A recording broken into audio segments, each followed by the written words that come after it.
Ideally MSME के जो owners है they should withdraw fix salary from their company and they should also be accountable to company. उनको खुद का भी असेसमेंट होना चाहिए कि मैंने कंपनी के लिए ग्रोथ में क्या कंट्रीब्यूट किया तो मेरी सैलरी ग्रो होगी, तो आई डिजर्व एडिशनल बोनस या जो भी है।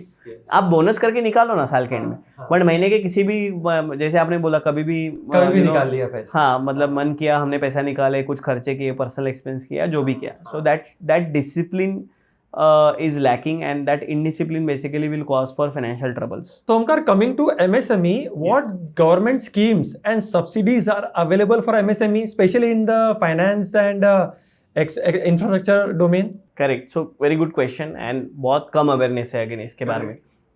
So there are several schemes. CGT MSME एक scheme है.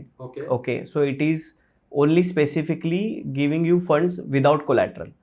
So अभी क्या है, बैंक्स में जाते हो आपको पता है कि मॉर्गेज कुछ रखना पड़ेगा, कोलेटरल देना पड़ेगा, पर्सनल गारंटी तक पहुंच जाते हैं। Correct. So CGT MSME has been present since several years. Covid में इसका लिमिट भी बढ़ाया उन्होंने बिकॉज पैंडेमिक था। सो इसके अंदर क्या होता है कि आपको without collateral bank will give a funding. आपके पास ऑलरेडी फैसिलिटी तो इस पे एडिशनल टॉपअप मिलेगा। ओके। सो इसके लिए जो ऑब्वियसली बेसिक क्राइटेरिया बैंक है कि आपका बिजनेस कितना है, रेवेन्यू कितना है, नंबर्स क्या है, वो है, but this is a product which people are not aware. Okay. Then there is again bank में एक प्रोडक्ट है, it's not a scheme but it's a product called greenfield funding. So let's say आप 10 साल से एक business कर रहे हो, सक्सेसफुली रन कर रहे हो, which is let's say into speciality chemicals for example. अभी आप डाइवर्सिफाई कर रहे हो कंप्लीटली एक न्यू बिजनेस। लेट्स से आपको लिथियम बैटरीज में इंटरेस्ट आ गया बिकॉज ईवी का ट्रेंड चल रहा है, तो लिथियम बैटरी में आपको एक्सपेंशन करना है। तो अभी ये न्यू बिजनेस है, न्यू कंपनी क्रिएट करोगे इसकी, इसका कोई विंटेज नहीं मिलेगा, बिजनेस विंटेज, इसका कोई ट्रैक रिकॉर्ड नहीं मिलेगा, 3 साल का आइडिया तो 1 साल का भी नहीं मिलेगा, नया स्टार्ट करें, तो इसको कौन फंडिंग करेगा? So there is product call greenfield funding for example. बहुत सारे बैंकर्स, HDFC, ICICI, बहुत सारे बैंकर्स इसमें काम करते हैं। You have to approach specifically, अगर आपका ऑलरेडी एग्जिस्टिंग बैंकर है, so he knows your stats, he knows your numbers, so based on your current business credentials, you are getting loan for a new business. Wow. This is called greenfield funding, which people are not aware.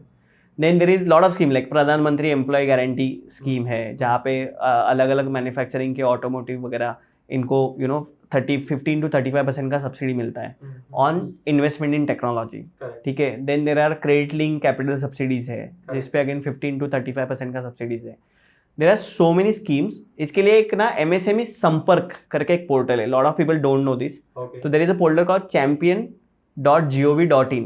Okay. It's also called as MSME संपर्क. Okay. So this is a single stop for all your MSME loan solutions in terms of government schemes. So आपको सारे government schemes का information ये portal पे मिलेगा, champion.gov.in. So we'll put this link in the description. Absolutely. Okay. उसके बाद फिर उद्यम MSME रजिस्ट्रेशन का जो पोर्टल है, जो हर किसी ने करना चाहिए। अगर आप MSME रजिस्टर्ड हो तो आपको 45 डेज में पेमेंट मिलना कंपलसरी है फ्रॉम द लार्ज कॉर्पोरेट्स।